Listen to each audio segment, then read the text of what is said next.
Columbus Small Animal Hospital, loving our work. I'm Dr. Jim Kramer. Meet Charlotte. She's a spayed female blue merle, very pretty Chihuahua, a little over 3 years old, and she has a fracture of her radius and ulna. She's been referred to us for surgical repair. And here you can see the fracture just above the carpal joint or her wrist. Here it is in the other view. You can see that the distal fragments are displaced laterally. Radius and ulna fractures of small breed dogs are the biggest source of non-unions in veterinary medicine. If we were to repair this any way other than with a bone plate, it would very likely form a false joint. The bones heal, but they don't heal together, so you have a permanent false joint, which then will not hold the dog up, makes the leg unusable.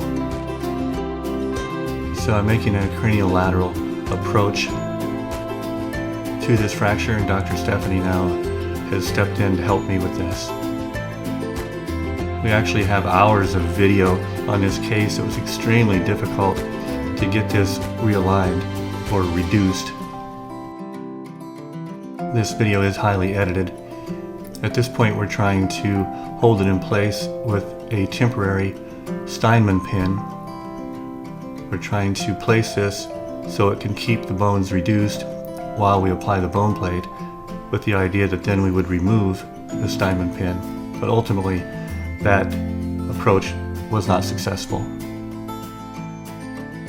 We have a small specialized bone clamp that's made for this purpose. The idea is that it would hold the small plate in place while keeping the fracture reduced and the bones aligned. This clamp seems to be working well in this instance, and so now we're starting to drill holes through the little drill guides to start to place the screws through the bone plate.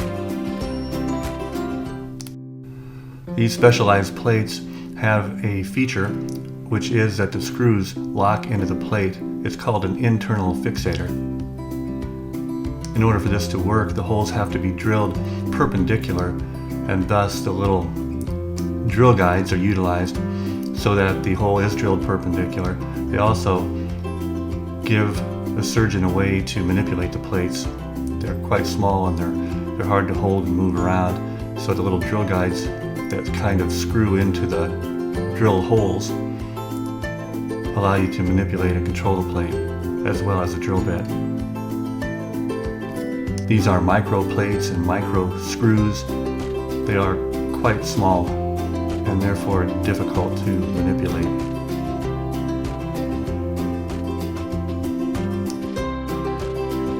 So Dr. Stephanie is placing the last screw, then we're going to remove the bone clamp and close the incision.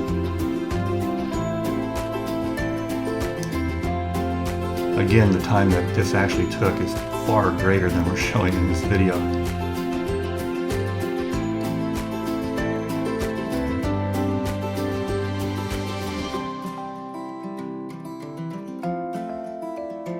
And here's a post-op x-ray that shows the result.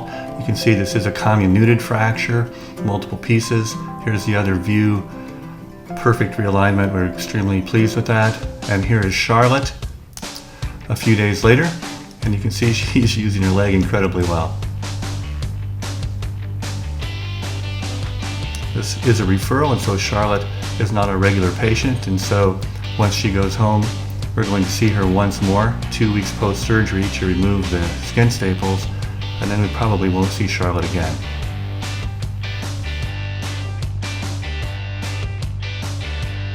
So now Charlotte comes back. This is 2 weeks post-surgery. We take out the staples, and she's running around like nothing ever happened. The leg, of course, still is fractured, being held together by this bone plate.